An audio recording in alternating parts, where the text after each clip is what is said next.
Hello मेरे प्यारे बच्चों, आपका हमारे इस केमिस्ट्री क्लास में स्वागत है। एक क्लास 11th की केमिस्ट्री क्लास है जिसमें हम जो लेसन देख रहे हैं एटॉमिक स्ट्रक्चर, परमाणु संरचना का लेसन जो है हम देख रहे हैं।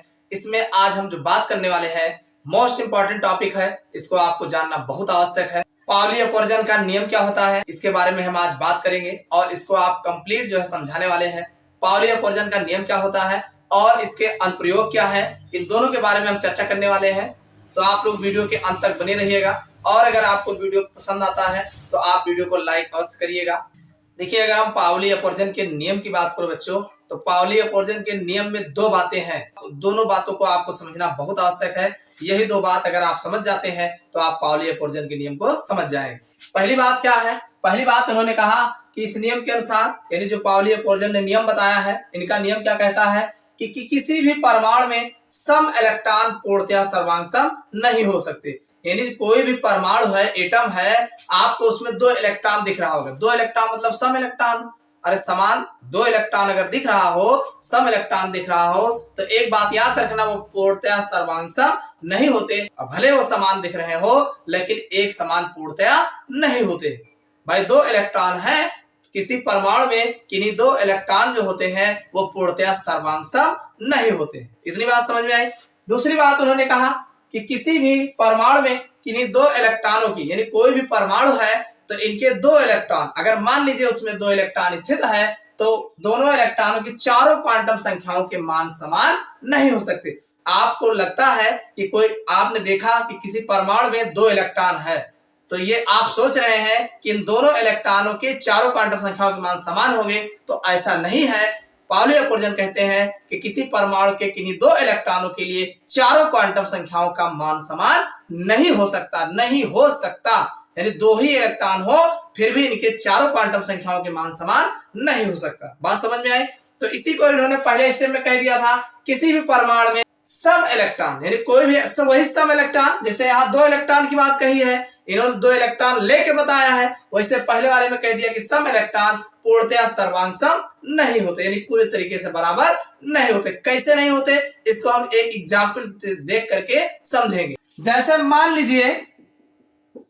मान लीजिए हमारे पास कक्षक है 1s²। भाई यस कक्षक है, आप जानते हैं यस कक्षक में अधिकतम दो इलेक्ट्रॉन होते हैं। तो अब इसी दो इलेक्ट्रॉन की बात हम करेंगे। तो आप दो इलेक्ट्रॉन इसमें देख रहे हैं, तो सबसे पहले हम पहले इलेक्ट्रॉन की बात करेंगे।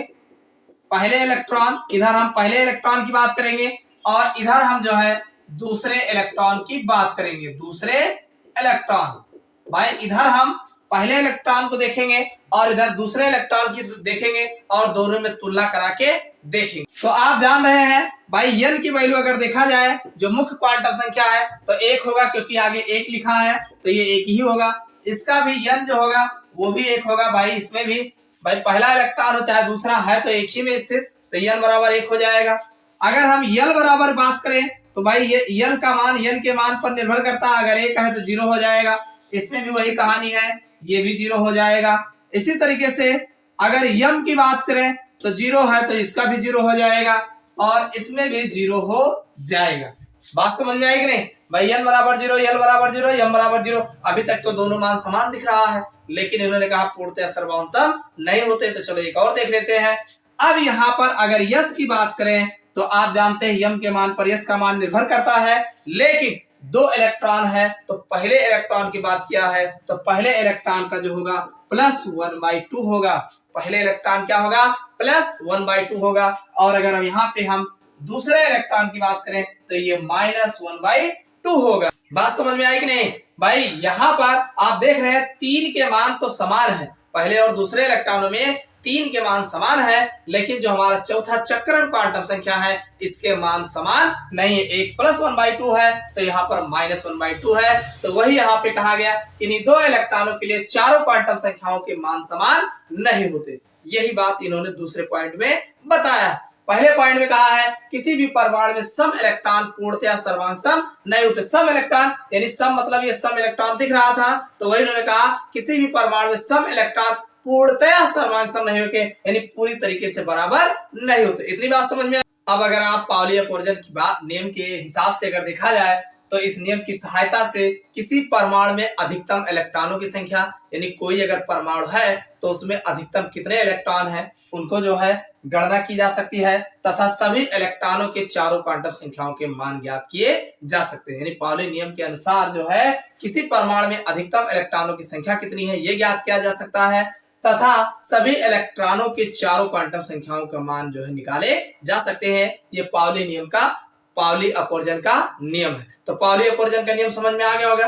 अब इसके अनुप्रयोग है, एग्जाम में जब भी पाउली अपवर्जन का नियम पूछा जाएगा तो इनके अनुप्रयोग भी पूछे जाते हैं, तो इनके अनुप्रयोग को भी देख लेते हैं। अब अगर हम पाउली अपवर्जन के नियम के अनुप्रयोग की बात करें तो सबसे पहला अनुप्रयोग इन्होंने जो बताया है कि भाई उन्होंने कहा कि इसमें अधिकतम इलेक्ट्रॉनों की संख्या ज्ञात की जा सकती है।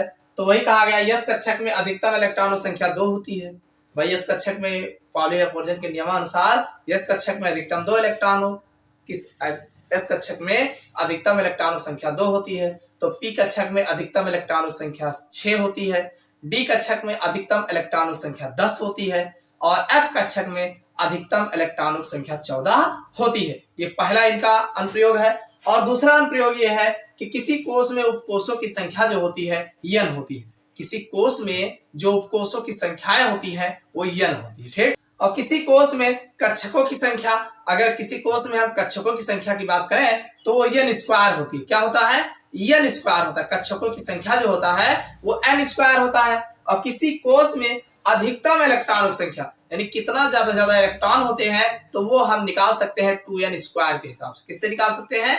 2n स्क्वायर होता है, ठीक। अब किसी कक्षक में चक्रण की विपरीत दिशा में अधिकतम 2 इलेक्ट्रॉन, अरे चक्रण वाली बात जहां फंसेगी तो वहां कम से कम 2 इलेक्ट्रॉन होना आवश्यक। एक क्लॉकवाइज रोटेशन में जाएगा तो दूसरा एंटी क्लॉकवाइज रोटेशन में जाएगा। तो ये इनके अनुप्रयोग है, यानी पाउली अपवर्जन के नियम का अनुप्रयोग, जो आपको 5 अनुप्रयोग देखने को मिला है। पहला तो एक कक्षकों के बारे में बता दिए कि एस कक्षक में 2 इलेक्ट्रॉन, पी कक्षक में 6 इलेक्ट्रॉन, डी कक्षक में 10 इलेक्ट्रॉन, एफ कक्षक में 14 इलेक्ट्रॉन।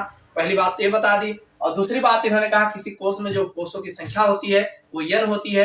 किसी कोष में कक्षकों की संख्या जो होती है n स्क्वायर होती है। और किसी कोष में अधिकतम इलेक्ट्रॉनों की संख्या 2n स्क्वायर होती है। और किसी कोष कक्षक में जो चक्रण के हिसाब से अगर देखा जाए तो विपरीत दिशा में अधिकतम 2 इलेक्ट्रॉन होना आवश्यक है। तो ये इनके अनुप्रयोग है। आशा करते हैं कि आपको समझ में आ गया होगा। समझ में आया हो तो वीडियो को लाइक अवश्य करिएगा और चैनल पर नए हो तो चैनल को सब्सक्राइब कर लेना।